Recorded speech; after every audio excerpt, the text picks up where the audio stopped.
এইবাৰ ইৰাণৰ নতুন চাল যুদ্ধক লৈ তদন্তৰ দাবী কৰিছে ইৰাণৰ বৰ্তমানৰ সুপ্ৰিম মুস্তাফা খামেনেই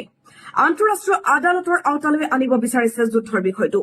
ইজৰাইল আৰু আমেৰিকাক আন্তঃৰাষ্ট্ৰীয় অপৰাধী আখ্যা দিছে ইৰাণ চৰকাৰে কাৰণ ইৰাণ চৰকাৰৰ মতে ইৰাণৰ ওপৰত প্ৰথমে যেটো আক্ৰমণ কৰা হৈছিল সেই আক্ৰমণ অনৈতিক আছিল বহু নিৰীহৰ প্ৰাণ লোৱা হ'ল হাস্পতাল পৰ্যন্ত আক্ৰমণ চলালে ইজৰাইল আৰু আমেৰিকাৰ বিৰুদ্ধে তদন্ত হ'ব লাগে ইৰাণ আদালতত আৰু আন্তঃৰাষ্ট্ৰীয় আদালতত এই বিষয়টো উত্থাপন কৰিব লাগে বুলি দাবী কৰিছে ইৰাণৰ বৰ্তমানৰ সুপ্ৰিম মুস্তাফা খামেনেই ইফালে ইৰাণৰ জনতাই কোনো পধ্যে শান্তি চুক্তি আমাক নালাগে আমাৰ নেতাৰ হত্যাৰ প্ৰতিশোধ হত্যাৰে ল'ব লাগিব বুলি দাবী কৰিছে জানিব পৰা গৈছে যে যেতিয়াৰ পৰা ইণ্টাৰনেট ঘূৰি আহিছে তেতিয়াৰ পৰা ইৰাণৰ জনতাৰ বিভিন্ন ধৰণৰ পোষ্ট সেই বিস্ফোৰক পোষ্টবোৰত প্ৰায়ে দেখা যায় যে ইজৰাইলৰ প্ৰধানমন্ত্ৰী বেঞ্জামিন নেতান্যাহু আৰু আমেৰিকাৰ ৰাষ্ট্ৰপতি ডোনাল্ড ট্ৰাম্পক শেষ কৰি দিব লাগে এই বৃহৎ দাবী কৰি আছে ইৰাণৰ কোটি কোটি জনতাই ইণ্টাৰেষ্টিং পইণ্টটো চাব 28 ফেব্ৰুৱাৰীত ভয়ংকৰ অপাৰেশ্যন চলাইছিল যুটীয়াভাৱে ইজৰাইল আৰু আমেৰিকাই সেই অপাৰেশ্যন কিয় চলোৱা হৈছিল কেইবাটাও মটিভ আছিল প্ৰথমটো মটিভ যে কোনো পধ্যেই ইৰাণক নিউক্লিয়াৰ কাণ্ট্ৰি হ'বলৈ দিব নোৱাৰি ইৰাণৰ হাতত 60% এনৰিচড ইউৰেনিয়াম আছে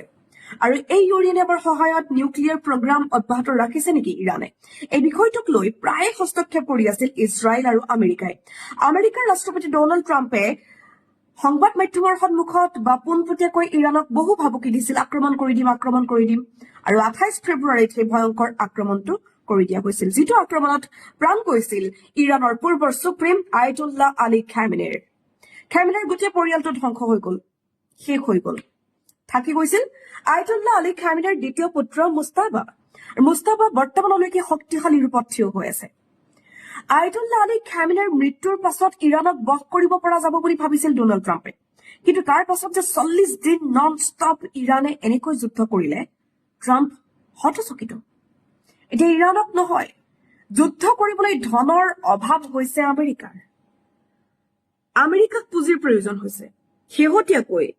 যুদ্ধৰ বাবে আমেৰিকাৰ ৰাষ্ট্ৰপতি ডোনাল্ড ট্ৰাম্পে $87.6 বিলিয়ন পুঁজিৰ বাবে আবেদন কৰিছে বুলি জানিব পৰা গৈছে এই গোটেই টকাখিনিৰে যুদ্ধ কৰিব এটো শুনিবলৈ বেয়া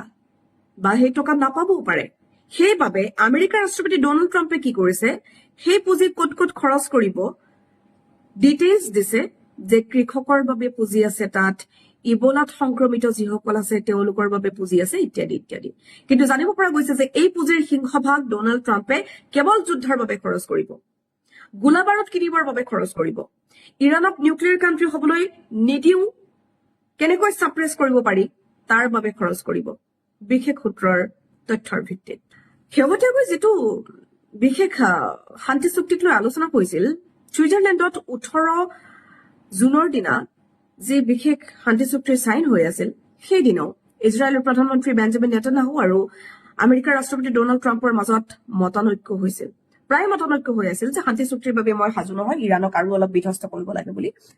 ইজৰাইলৰ প্ৰধানমন্ত্ৰী বেঞ্জামিন নেতান্যাহুৱে বাৰে কৈ আছিল আৰু শান্তি চুক্তিৰ পাছতো যুদ্ধবিৰতি উলংঘা কৰি গৈছিল ইজৰাইলৰ প্ৰধানমন্ত্ৰী বেঞ্জামিন নেতান্যাহুৱে আইডিএফ এতিয়াও মুতায়ন কৰি ৰখা হৈছিল লেবাননত বাৰে আক্ৰমণ হ'ল আৰু হিজবুল্লাহে বৰ্তমান সময়ছোৱাত দাবী কৰিছে যে কোনো পধ্যে আমি শান্তি চুক্তি নামানো কাৰণ শেহতীয়াকৈ আমেৰিকাৰ ৰাষ্ট্ৰপতি ডোনাল্ড ট্ৰাম্পৰ মধ্যস্থতাত